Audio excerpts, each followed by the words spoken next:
Uma vez, um sábio homem disse: a flor é de cerejeira e o homem é coabra. Por isso que eu tô com esse cabelo. Galera, vamos lá, começando o vídeo de hoje. Eu vou fazer a vitrine do fatídico Nerdcast em que eu tive que desenhar o Átila. Da hora, né? Bom, vamos começando aqui do Nerdcast Por que gostamos de história? Por que gostamos de história? Nossa, meu português tá sensacional. Por que gostamos de português? Começando pela line art, como sempre. E eu também vou falar aqui aproveitando, né, o tema de história. Vamos conversar um pouquinho sobre como que você pode melhorar os seus desenhos contando história. A galera sempre me pergunta lá na live da Twitch: Randall, como é que eu posso deixar os designs dos meus personagens mais interessantes? E eu sempre respondo que você pode melhorar eles contando uma história antes de desenhar. Eu aprendi em 2014, 2015, tiveram várias palestras do Iconic que foram sensacionais, e nelas eu aprendi que quando você cria alguma coisa com uma história por trás, quando você cria qualquer coisa, qualquer tipo de desenho, que você tem um porquê das coisas estarem naquele desenho, a ilustração já fica muito mais interessante. Então, depois que eu ouvi isso, e eu falei, caraca, isso aqui faz todo o sentido do mundo, eu comecei a, toda vez que eu vou criar alguma coisa, antes de eu botar a canetinha ali no papel, no computador aqui, eu sempre penso, tá, vamos lá, o que eu vou desenhar? Como é que é esse personagem? Da onde que ele veio? Ele é homem, ele é mulher? Ele, sabe, eu vou tentando imaginar na minha cabeça o porquê das coisas estarem ali. E quando você faz isso, além de você criar o personagem, criar o design dele com muito mais facilidade. Por quê? Porque você tem motivos pra você tá desenhando aquele personagem daquele jeito. Ele tem aquele cabelo por causa que ele vive numa tribo, e na tribo dele todo mundo usa o cabelo daquele jeito. Ou ele usa essas roupas porque ele mora num lugar que é muito frio, mas apesar de ser muito frio, eles também gostam de andar de moto na neve. E daí ele usa capacete em vez de usar um gorro, ou ele usa um gorro que é um capacete, sabe, uma parada assim? Então você vai criando motivos para as coisas estarem ali no papel, e assim você vai deixando o design do personagem mais interessante. Por quê? Porque às vezes o que você desenhou ali não é óbvio. Por exemplo, você vai desenhar um guerreiro, correto? Vamos dizer que você desenhou um guerreiro e você colocou a armadura nele, você colocou o elmo dele, colocou o full plate lá, deixou ele com a espadinha na mão.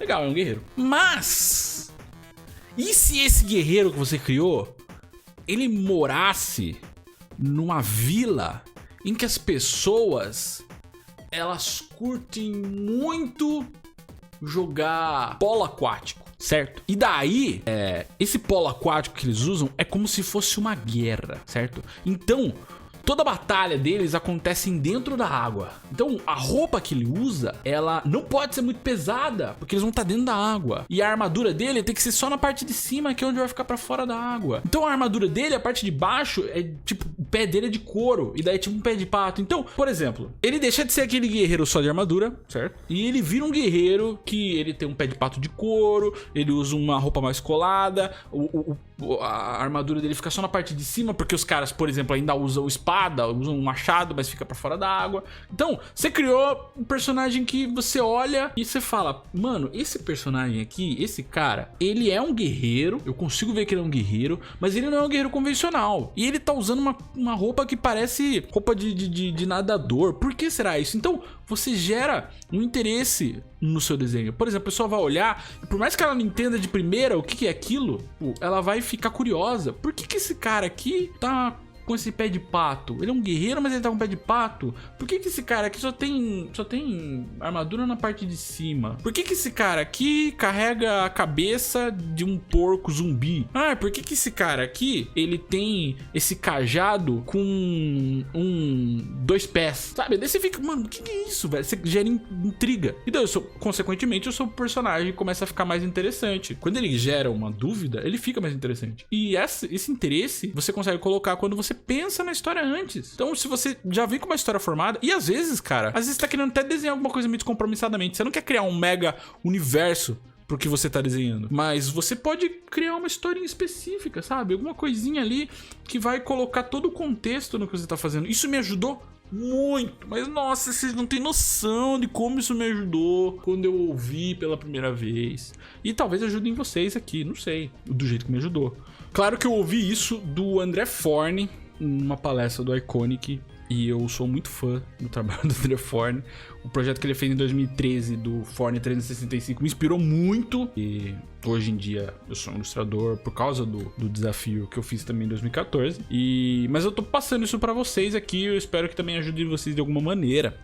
Quando vocês forem criar algum personagem de vocês, quando vocês estarem contando uma história, é importante também. Porque vocês vão deixar o design do personagem de vocês muito mais importante, muito mais interessante. Sabe? Bom, se vocês quiserem falar mais sobre isso também, vocês podem ficar à vontade para ir lá no meu canal na Twitch. Eu tenho um canal lá na Twitch e eu não vou deixar o link em lugar nenhum. Eu vou falar em voz alta aqui e não vou nem colocar na tela. Daí vocês vão lá. É twitch.tv/randallrandom com 2 M's no random, tá? Passem lá e a gente troca uma ideia sobre isso também. Vai ser divertido, com certeza. Nossa, como deu trabalho fazer essas caixas de panetone aí, mano. Deu muito trabalho, velho. Como deu. Eu lembro agora da um orgulho. Achei que ia falar tristeza, né? Eu não ia falar tristeza no vídeo no YouTube, né? Bom, galera, ó, se liga, tá ficando quase pronto aí. Essa parte foi complicada de colocar, arrumar a iluminação do jeito que eu queria com os efeitinhos depois. Qualquer dia eu faço um vídeo explicando só como vocês podem arrumar, colocar a ambientação de um jeito maneiro, assim, utilizando mapa de degradê, filtro de foto e essas coisas aí. E galera, vejam aí a versão final dessa vitrine. E se vocês gostaram, vocês também podem passar lá no meu Twitter. Eu vou deixar ele aqui na descrição pra vocês. Vocês podem ver mais detalhes dessa vitrine no meu Twitter e também no meu Instagram. Belezinha?